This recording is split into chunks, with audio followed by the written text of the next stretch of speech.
উপহার দিতে যাচ্ছি জেলখানার ঘটনা, আদি জেলখানার ঘটনা।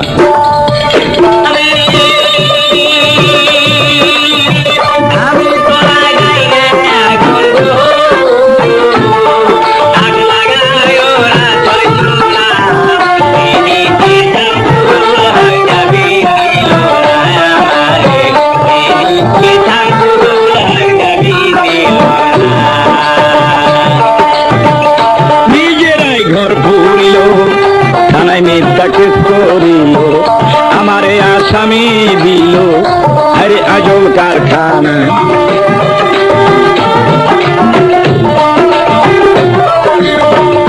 নিজেরা ঘর পুরিল থানায় মিথ্যা কেস করিল, আমারে আসামি দিল আরে আজব কারখানা।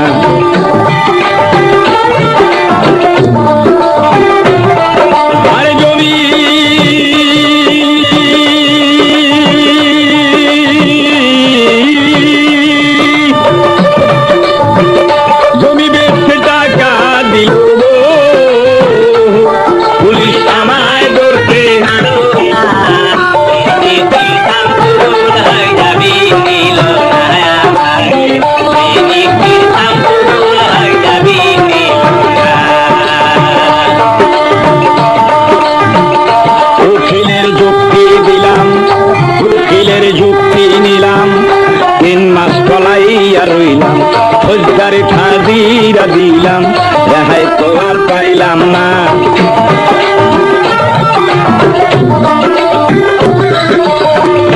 উকিলের যুক্তি নিলাম, ফৌজদারি হাজিরা দিলাম, ভাগ্য দোষে আটকিয়া গেলাম, রেহাই তো আর পাইলাম না।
দেখিছে কেউ সাথী হইল না,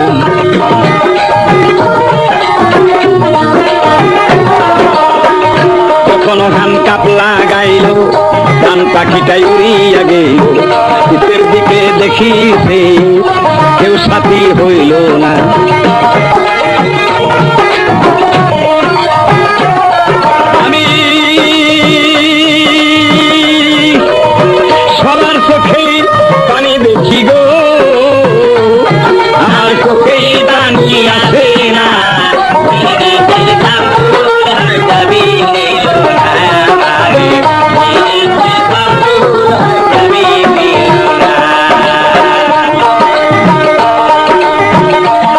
যত ভদ্র শ্রোতা এবার শোনেন আদি কথা, জেলখানার যাওয়ার কারণ এবার শোনেন ঘটনা।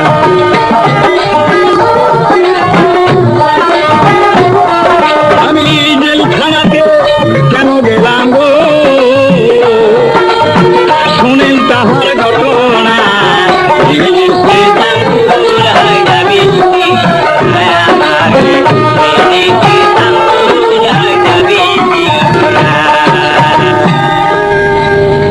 আমার জেলখানা যাওয়ার আসল ঘটনাটা হইল, আমার গ্রামে একজন গরিব ব্যক্তি প্রকাণ্ড একজন ধনী ব্যক্তির কাছে আমি 5% সম্পত্তি পাই। তার নামে রেকর্ড আছে, হালসোনা দাখিল আছে, সবকিছু কাগজপত্র আছে, কিন্তু দখল নাই। গরিবটি আমার কাছে বলার সঙ্গে সঙ্গে আমি তাহলে কইলাম যে তুমি গ্রামের মাতাব্বরগণ করে রাখো, দুই চার কথা অনুরোধের সঙ্গে বলার দরকার যা আমি বলবো। কয়েক গ্রামের লোকজন ডাইকা মিটিং এর মধ্যে তার পক্ষ হয়ে আমি আবদার করলাম যে গরিবটার সম্পত্তিটুকু ওনারা যদি দয়া করে একটু ছেড়ে দেন, এমন তো মানুষকে আশ্রয় দেয়, ওই হিসেবে ওনার প্রাপ্য পাওনাটা ওনারা দিয়ে দিলে আমরা গ্রামবাসী সুখী হবো। তখন উনি বললো যে দেখে আমি কাগজপত্র না দেখা পর্যন্ত এই সম্পত্তি দেবো না। উনি কাগজপত্র ঘাটাঘাটি করে দেখলো যে সম্পত্তিটা গরিবেই পায়। তখন উনি সবার সম্মুখে একটা বক্তব্য রাখলেন যে এইটা নিয়ে যখন অনেক কিছু বাড়াবাড়ি হয়ে গেছে, আগামী মঙ্গলবারের দিন জামালপুর জজ কোর্টের সম্মুখে দুই পক্ষের উকিল ধইরা কাগজপত্র উভয় পক্ষে হাজির করবো। হাজির করার পরে যে পাবো তাকেই দিয়ে দেওয়া হবে। আমরা মাইনে নিলাম। মাইনে নেওয়ার পরে মঙ্গলবারের দিন জজ কোর্টের সম্মুখে বসে থেকে উভয় পক্ষের কাগজ হাজির করার পরে জ্ঞানী গুণী উকিল সাহেবেরা কাগজ ঘাটাঘাটি করে রায় দিয়ে দিলেন গরিবটাকে। দিয়ে দিলেন হাজার হাজার মানুষের মধ্যে সেই ধনী ব্যক্তি মাইনে গেল, দামি সম্পত্তি ছেড়ে দিয়ে গেলাম। পরের দিন বিকালবেলা তার প্রমাণ বাড়িতে গেল, ফৌজদারির থেকে একটা নোটিশ গেছে 7 ধারা কেসের। সেই ধনী ব্যক্তিরা আমার সঙ্গে না পাইরা ওনারা নিজেদের ঘরে আগুন দিয়া মিথ্যা একটা কেস করে আমাকে হাজতে দেওয়ার জন্য প্রস্তুতি নিল।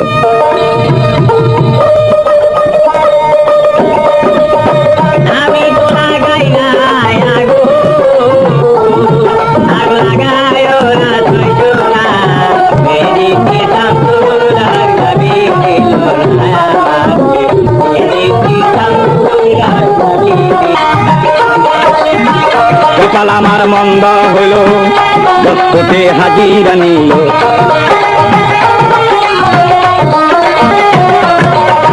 হাকিম 17 জনকে খানা দিল গো, আমার বান্দিয়া দিল জলখানা।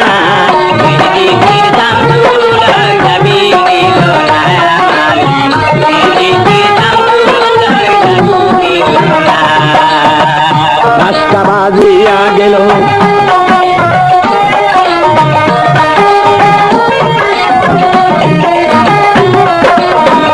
পাঁচটা বাজিয়ার গেল, ম্যাজিস্ট্রেট হুকুম দিল, আমার লইয়া চলিল সাদের জেলখানা।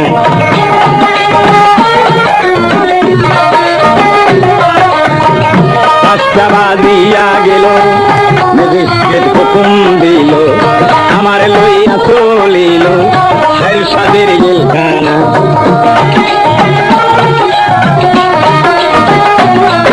আমি জেলখানাতে গয়া দেখি গো আল্লাহ একটা দুনিয়া,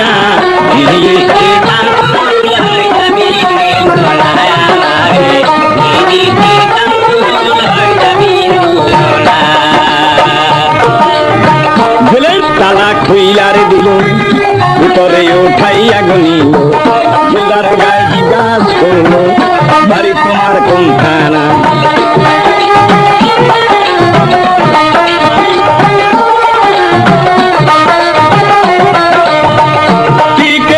আইলা জেলে গো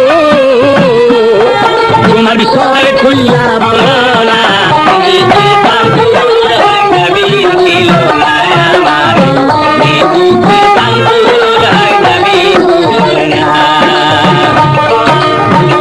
তারপরে কি হইল সবার কাছে মিনতি আমার, এবার শুনবেন জেলখানার আদি ঘটনা। আল্লাহ আমার সহায় আছে গো, আমি ওই 6 জন তো ডরাই না।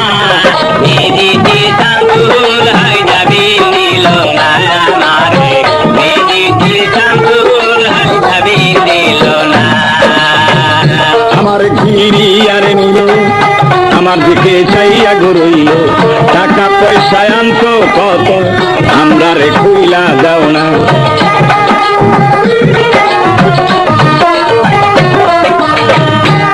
আমার লোকের দিকে চাই থেকে বলতেছে, ওই মিয়া টাকা পয়সা কত আনছো খোলো।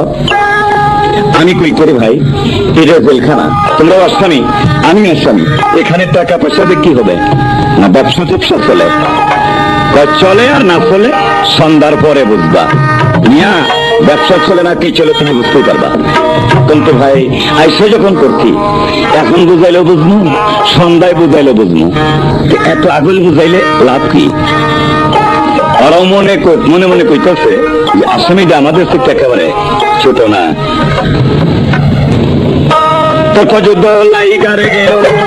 তারপরে কি হই পিছের দিকে দেখলাম সে আরো আইলো দুইজন।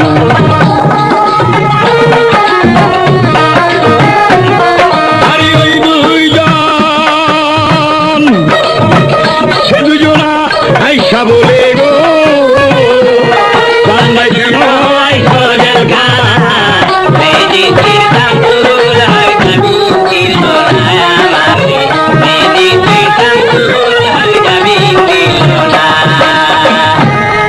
পিছন থেকে আরো দুইটা মেয়ে আসছে, আইসা সম্মুখে দাঁড়াই আমার মুখের দিকে চাই, চান ভাই আরে তুমি জেলখানাত কে রয়েছো? আমি মনে মনে কই আল্লাহ তুই রহমান রহিম, সালা সরাসরি যখন আমাকে চিনে নিছে তাহলে লোক দুটা হয়তো আমাকে ভালো করে চিনে। ওদের মাঝখান থেকে সরাইয়া আমার হাতে ধরে ওদের দিকে লক্ষ্য করে, আরে এইটা আমাদেরই লোক, একে করে দাও। মাঝখান থেকে নিয়ে বেড়াকে চলে গেল, ওদের কম্বল বিছানাতে আমাকে বসবার দিয়া কইতেছে, চান ভাই তুমি আমাকে চিনো নাই? চান ভাই আসল কথা আমি তোমাকে আসলে চিনি নাই, আমার বাড়ি হলো মামদপুর, আমার নাম ফৈমুদ্দি, তুমি আমার বাড়িতে 3 তারিখে গান গাইছো, আমি তোমার কত সেবা করছি, আর 3 বছর যাবৎ খবর করতেছি, বাইরের আলো বাতাস কারে কেউ পাই না, কোন বন্ধু বান্ধব আত্মীয় স্বজন স্ত্রী পুত্র মুখ দেখি না, বড় আজাবে আছি ভাই। তবে মনে কিছু না নিলে একটা কথা বলতে চাই। তুমি বলো, অনেক দিন ধরে তোমার গান শুনি না, আজকে আমার একটা গান শোনাইবা? ঠিক আছে, তোমার গান শোনাবো। বাহিরে যখন নামাজের মাগরিবের সময় নামাজের আজান হয়, মাগরিবের নামাজের আজান হয়, ওই টাইমে জেলখানার ভিতরে খাওয়ানোর সময় হয়, খাওয়ার হোটাল দেয়, খাইবার গেছি, খাইবার তো ভাই দেয় একটা রুটি, রুটি আবার একটু বড় আছে, ওই বড় পর্যন্ত এইভাবে ধরলে না ভারতবর্ষের ভিতরে দেখা যায়। খাওয়া দাওয়া শেষ হইল, আবার জেলে খাই তালা মাইরা দিল, আরে বেশ তো কাজ না শুরু হইল, সারা রাত পোষাই আর গেল, গান শুনে খুশি হইয়া আশীর্বাদ দেয় যখন,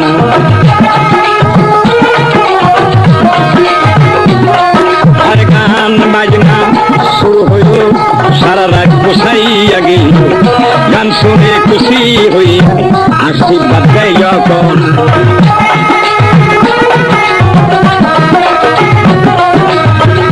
গান শুনে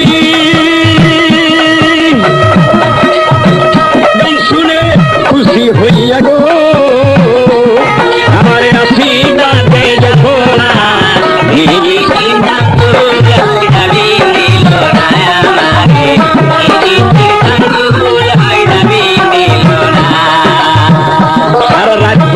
আর গেল ছেলে তালা কইলা দিল, আমার বাহির করিল, এবার দেখেন কারখানা।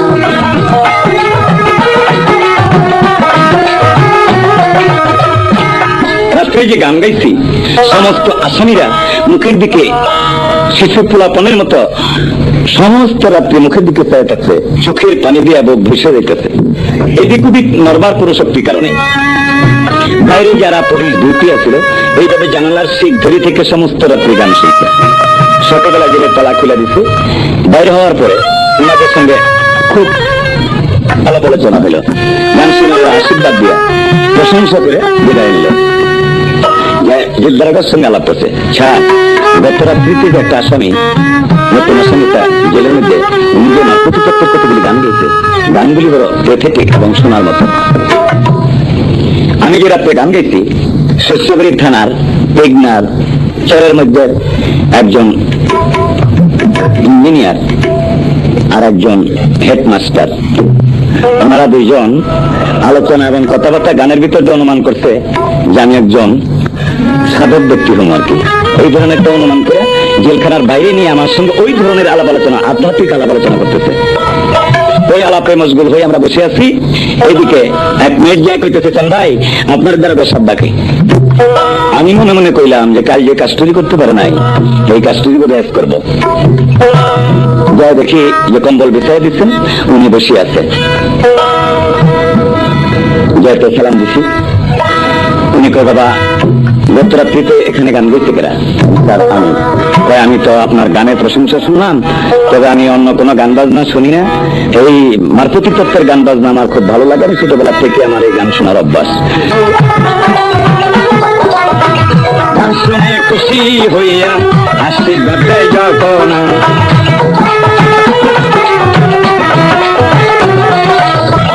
গান বাজনা শুরু হইল, 4 ঘন্টা চইলার গেল। গান শুনে খুশি হইয়া আশীর্বাদ দেয় যখন,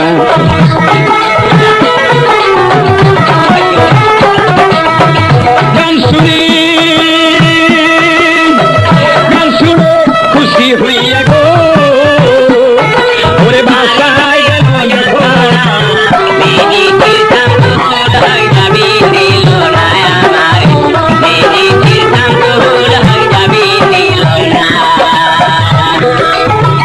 সেদিন চলিয়ার গেল। তারপরে কি হইল, তারপরে কি হইল, শুনেন জেলের কারখানা।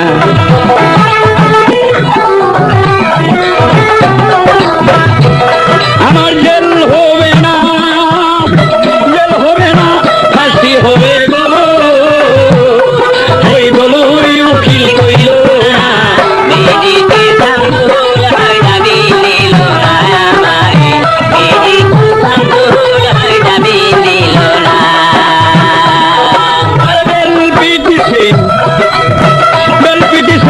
কতই দিলাম গো আমার কুঠে হাকিম বসে না।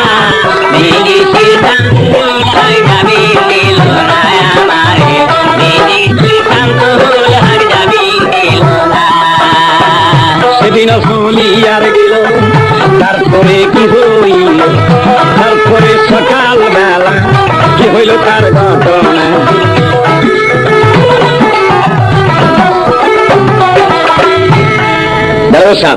গান শুনে ওনার বাসায় গেছে। বাসায় গিয়ে আলোচনা করছে যে নতুন একটা আসনি আজকে কয়েকটা গান শোনাইছে, গানগুলি বড় শোনার মতো। ওনার দেশের বাড়ি থেকে তার ভাস্তি আসছে আর ওনার মেয়ে, ওনারা গানের প্রশংসা শুনে বারবার সবের মেয়ে পেতেছে, বাবা তাইলে আমাদের ক্যাসেটটা নিয়ে যায়, গানগুলি একটু রেকর্ডিং করে নিয়ে আসলে আমরা একটু শুনতাম। সব কিছু ঠিক আছে, আগামী দিন সকালবেলা 8টার সময় তোমরা ক্যাসেটটা নিয়ে এসো, আমি গানগুলি বসে থেকে আমিও গানগুলি রেকর্ডিং করে রেখে দেবো, আমিও সময় সময় বাসায় বসে শুনবো। সেদিন চলিয়ার গেল। তারপরে কি হইল, তারপরে সকালবেলা শুনেন তার ঘটনা।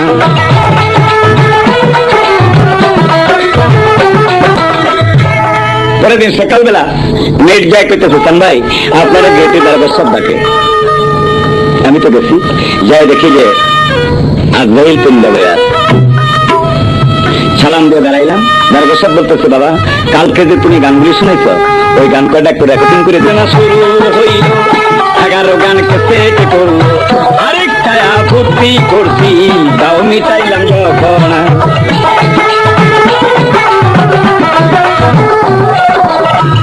গান বাজনা শুরু হইল, 11 গান কেসেট করলো, আরেকটা আপত্তি করলো, আমি চাইলাম যখন।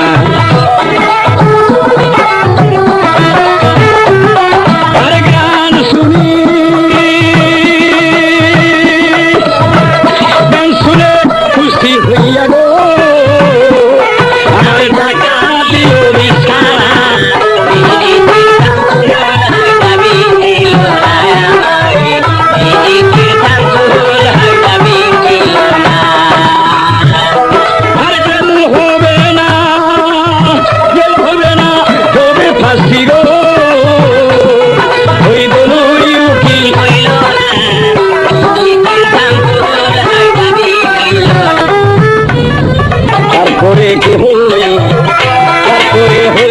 দেখি শুনে নেবার ঘটনা।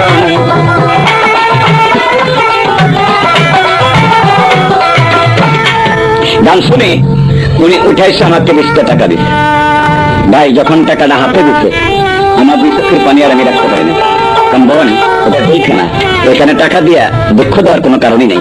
তবে শোনো, তোমরা আমার ছোট বোনের মতো, এখানে টাকা লাগবে না, তবে আমাকে দোয়া করতে ভুল করে না, নিয়ে যাও।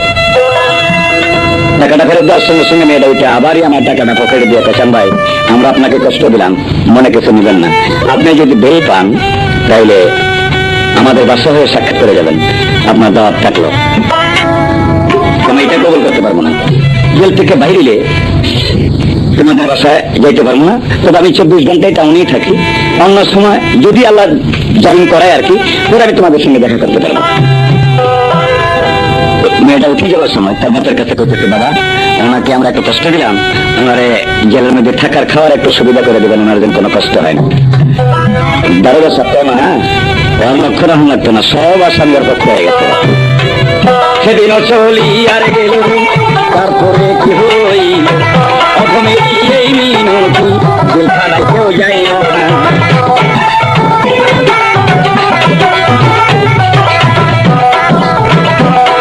আর জেলখানাতে যাইয়া দেখি গো আল্লাহ আল্লাহ একটা দুনিয়া,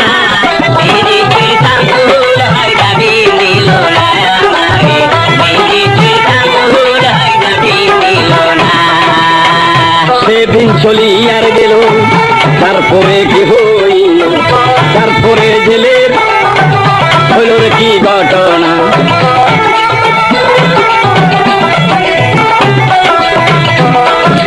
পকেট মাইরা কোন কইরা যাইতেই পারো গো, কেউ গম দেইসা যাইও না,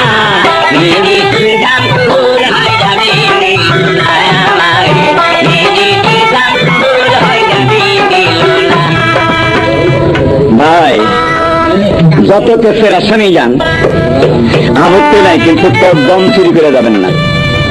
দম চুরের আজাব দেখলে জেলখানাতে থাকতো মানুষ, জেলের এক পর্যন্ত কান্দে। মালতে বাড়ির এলাকার এক চেয়ারম্যান সাহেব, উনি গম চুরের কেসে বসে, যা কোন কেসের হাজিরা দেবেন আসতেন রোজগারি। এদিকে আমরা সমস্ত আসামিরা জেলখানাতে আনন্দের দিন কাটার জন্য, জেল তো সময় কাটে না। আবার ব্রিটিশের সময় এখন সে আজাব নাই, ব্রিটিশের সময় আসামিদেরকে দিয়া ওই শস্য গাছে দিয়ে তেল বের করত, ওই আসামিদের দিয়ে তেল বের করত।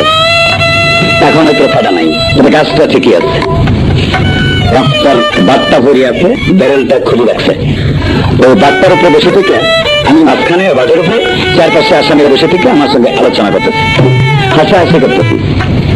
এইটা আমি চেয়ারম্যান সাহেবের পর ঢোকাইছে জেলের মধ্যে।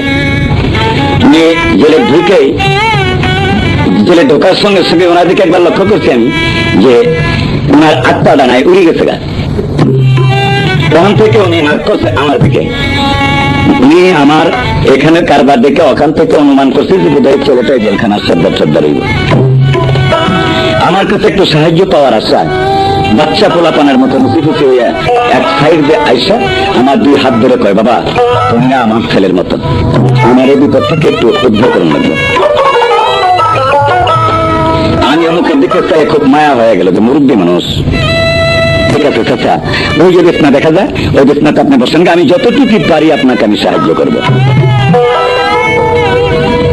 অমনি যায় উনি বসলেন, বসার পরে আমি মেয়েকে ডাক দিলাম, ডাক দেখলাম, ভাই ওই যে আমার বিছনাথ বসে আছে যে লোকটা, ওই লোকটা আমার আত্মীয়, যা হোক ওনার পক্ষের থেকে যা টাকা পয়সা প্রয়োজন হয় আমি আপনাকে গোপনে দেবো, অন্যান্য মেয়েট বা পুলিশ ওনারা যেন কেউ জানে না। মেয়েট কয়সান ভাই ওই ডাটা কথা কইলেন, এরা বাইরে 2 ডাটা গম বেছে টাকা দেবো, তার অত যোগাযোগের কারবার কি। দেখেন সবাই যে গম বিক্রি করে, এই কথাটা হয়তো সবাই বিশ্বাস করতে পারে, তবে আমি সবই বিশ্বাস করি না। কারণ ওনার যে বয়স উনি জনসাধারণের প্রতিনিধি হয়েছে, এই বয়সে ওনার হাত দিয়ে একটা নিরীহ গরিবের 10 গম বিক্রি হওয়া, এটা আমার বিশ্বাস হয় না। যদি কইরেও থাকে আমি বিশ্বাস করবো না। মেয়েটা ঠিক আছে, আপনার কথা মানলাম, তবে আমগরে যা দিবেন এটা আবার ঠকাবেন না। তা ঠকাবো না। সেদিনও চলিয়ার গেল, তারপরে কি হইল, প্রথমে এই মিনতি জেলখানায় তো যাইও না। জেল হবে না, জেল হবে না, তবে ফাঁসি গো। ওই দলু উকিল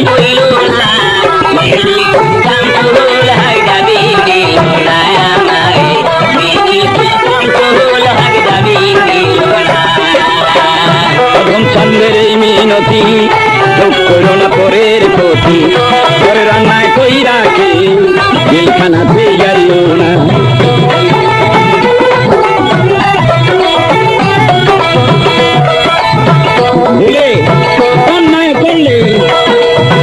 অন্যায় করলে মা পাইও গো, কারণ মানের ক্ষতি হয়েও না।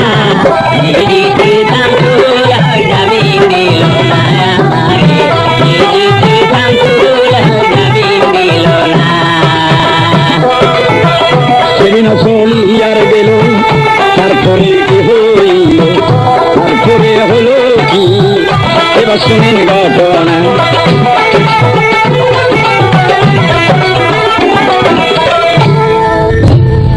আর গেল, তারপরে কি হইল, পরের দিন সকাল বেলা পাইলাম বাড়ির ঠিকানা।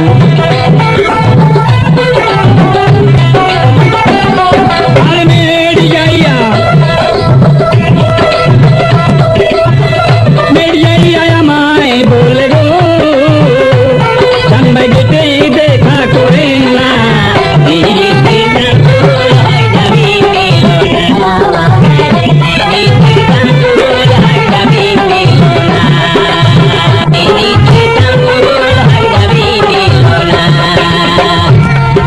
মির্জায় কইতেছে, চান ভাই আপনার বাড়ির থেকে লোক আসছে, গেটে যা সাক্ষাৎ করেন।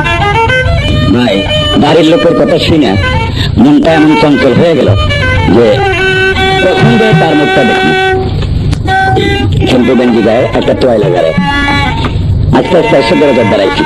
দরজার দাঁড়ায় তোর বদিকে লক্ষ্য করছি, গেটে একটা পর্দা লাগানো থাকে, পর্দাটা উঠায় রাখছে। ওই জেলখানার দরজার শিবধুরি থেকে আমার ওই ছেলেটা কাঁদতেছে, জেলের দিকে চেয়ে।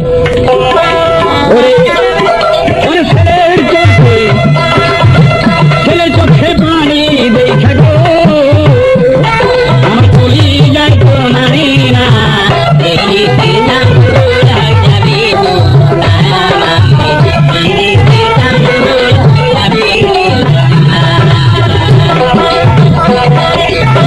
চোখের পানি মুছে নিলাম, গুনগুন সরে গান তুলিলাম, হেঁটে চলিয়া গেলাম। চোখের পানি মুছে নিলাম, গুনগুন সরে গান তুলিলাম, হেঁটে চলিয়া গেলাম। শুনেন এবার দরবেশ জানলা থাকবে দেখতেছে, দেখে ওনার দয়া হইল, উনি এসে তালাটা খুলে দিল, দিয়া বলতেছে যান বাইরে গিয়ে বাচ্চারা নিয়ে আলাদা আলোচনা করেন। আমি তো বাইরে ওই বাথরুমে বসে বাড়ি থেকে খাবার নিয়ে গেছে, খাবার নিয়ে গেছে, খামুনিয়ার করছি। এমন টাইমে ওই যে নাইলটা বাড়ির চেয়ারম্যান সাহেবের জামাই আর ছেলে মোটর সাইকেল দিয়ে ওনার জন্য বাড়ির থেকে খাবার নিয়ে আসছে। চেয়ারম্যান সাহেবকে ডাক দিয়ে একসঙ্গে গাছপুরে বসে থেকে উভয় বাড়ির খাওয়া দাওয়া মিলেমিশে খাওয়া দাওয়া করতেছি। চেয়ারম্যান সাহেব তার ছেলের কাছে বলতেছে, বাবা বাড়িতে যে তুমি ঘটনাটা আলাপ করো, আমি জেলখানাতে কোনো অসুবিধাই নাই, তোমাদের মতো একজন ছেলে আমি তো, আমার থাকার খাওয়ার কোনো অসুবিধাই হয় নাই। ওই ছেলেটা আমাকে যত্ন করে রাখছে। চেয়ারম্যান সাহেবের ছেলে আবার তার বাবা জেলের মধ্যে শান্তিতে থাকার জন্য কিছু টাকা পয়সা কাগজের মধ্যে প্যাকেট করে বান্ডেল করে নিয়েছে। এই টাকা আবার চেয়ারম্যানের হাতে দিচ্ছি, যে বাবা কোথায় কি দরকার আমার দরকার প্রয়োজন মেটানোর জন্য ওই টাকাটা রেখে দেয়। চেয়ারম্যান সাহেব আবার টাকাটা নিয়ে আসতে পেরে উনি আমার হাতে দিচ্ছে, দিয়ে বলতেছে, বাবা কোথায় কারে কি দিতে হবে না দিতে হবে জায়গাগুলি তোমার জানাশোনা নাই, তোমার সবকিছু জানা আছে, তবে তুমি রেখে দাও। আমি আবার টাকাটা নিয়ে উল্টা করছে গঞ্জি রাখছি। ওটা কোথায় কেউ বাড়ি খাওয়া দাওয়া কাজ শেষ করে বাতির মধ্যে টাকাটা থুয়ে আর একটা বাতিতে দেখে আমার এই বাচ্চার কাছে পেয়েছি, আব্বা রাস্তার মধ্যে যায় তুমি বাটিটা খুলবা না, সোজা বাড়িতে নিয়ে তোমার আমার কাছে দেবা।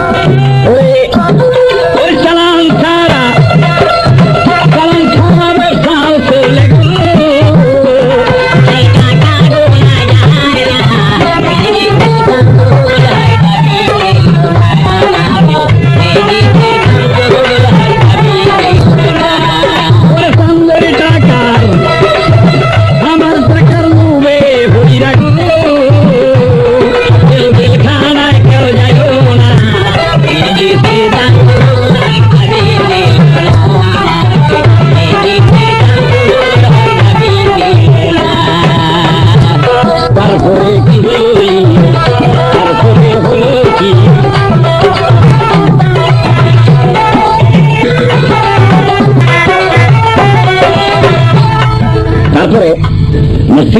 জেলের মধ্যে এক লাইনে কয়েকজন লোক নামাজ পড়বার বসে।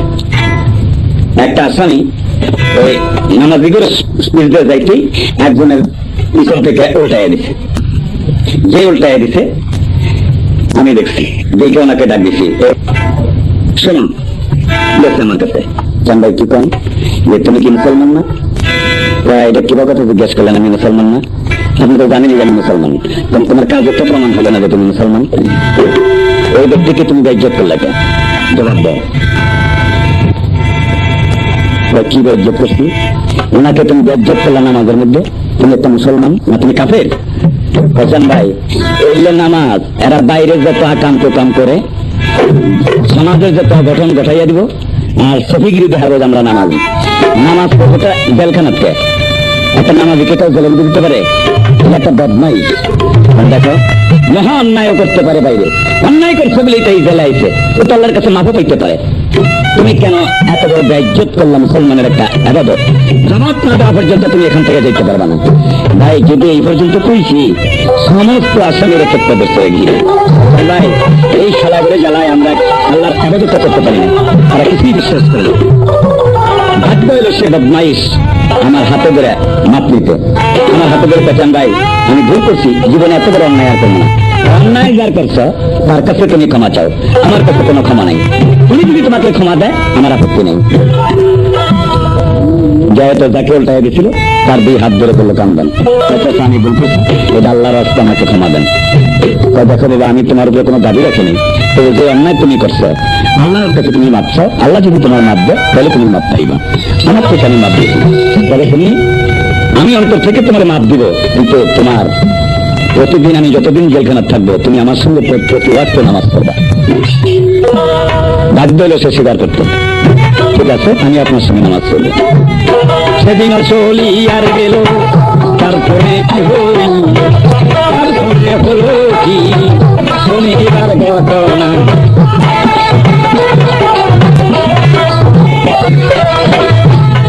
ছেলেটা তো বিদায় করে দিলাম বাড়ি।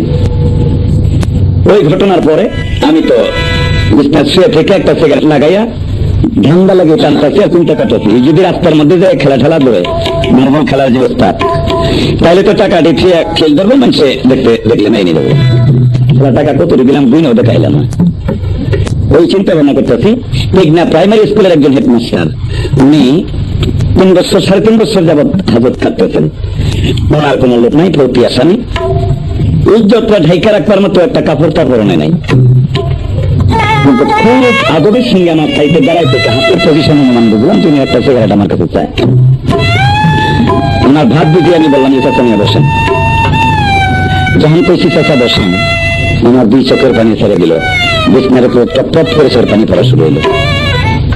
বসাইলাম, বসানোর পরে কথা বা 3.5 বছর যাবত এই জেলখানা পাচ্ছি, আজ পর্যন্ত আজকে একটা নতুন ডাক শুনলাম চাচা নিয়ে বসেন। এই কথাটা কেউ কোনোদিন কয়নি। দেখেন আমি যাবৎ যতদিন জেলখানায় থাকবো ততদিন থেকে আপনার জন্য বিড়ি পান সিগারেট সাবান খাদ্য আর এই বিছনা আপনার জন্য ফ্রি। 24 ঘন্টা আপনি এখানে থাকবেন, আমার এখানে খাবেন, এখানে ঘুমাবেন, আমার জিনিসপত্র আপনি ব্যবহার করবেন, আপনি এই সমস্ত চিন্তা বাদ দেন। আমি যতদিন আপাতত এখানে থাকবো, উনি সিগারেটটা না নিয়ে এইটুক বলার প্রসঙ্গে উনি আমার মাথা হতে পাও পর্যন্ত যে আশীর্বাদ করছেন, আমার বিশ্বাস ওই মুরব্বীর আশীর্বাদ আল্লাহ কবুল করছে। সেদিনও চলি আর গেল, তারপরে কি হইল, তারপরে হইল কি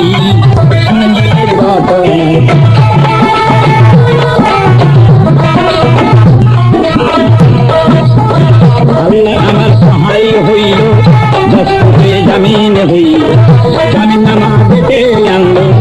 এবার শোনেন ঘটনা।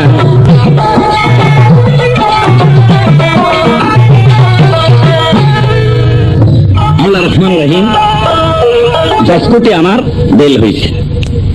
বেল পিটিশনটা যখন জেল গেটে নিয়ে আইছে, সমস্ত ফাইলে নিজ দিয়া রাইখা জেল দারোগা জেলের মধ্যে ঢুকছে। 2টা আমারে কয় বাবা চান আজকে করতে গান শোনাইবা? ঠিক আছে, 1-1.5 ঘন্টা গান গাইলাম। গাওয়ার পরে আমি মাপ চাইলাম, চাচা মাফ করবেন, আমি আর গান গাইতে পারবো না, আমার বুকে ধরে না। কথাটা আমি একটু গম্ভীর সুরে জবাব দিল, একটু দেরি হইল।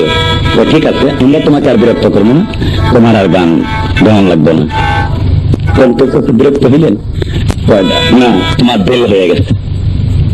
যখন কিছু দেরি হয়েছে, সমস্ত আসামিরা চোখের পানি জোর করে ছেড়ে দিল। বলছেন ভাই, আল্লাহ তো আপনাকে মুক্তি করলো, আপনারে পাওয়ার পরে যাবত আমরা জেলের মধ্যে জেল মনে করিনি, রাত দিন 24টা ঘন্টা আনন্দের সঙ্গে কাটলো। দোয়া করি আল্লাহ আপনাকে মুক্তি করছে। আমরা চলে গেলাম স্বামীর নামায় সই দিয়া, বাহির হইলাম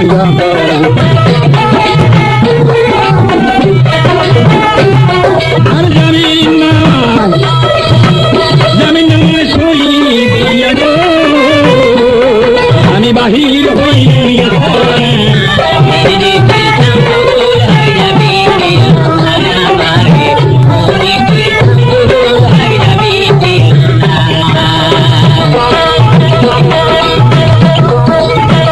সবারে সালাম জানাইলাম, জেল গেটের বাইরে গেলাম, জেল গেটে দেখি জেল গেটে তোলায় না।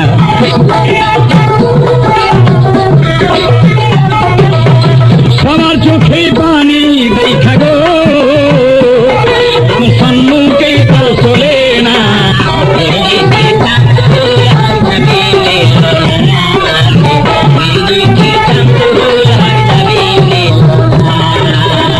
অধম চন্দ্রের মিনতি, কেউ করো না পরের ক্ষতি, পরে রান্না কই রাখে জেলখানাতে যাইও না।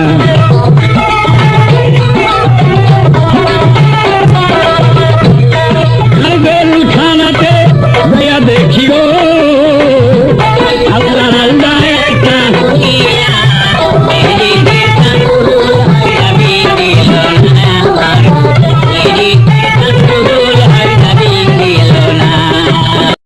উপহার দিতে যাচ্ছি জেলখানার ঘটনা, আদি জেলখানার ঘটনা।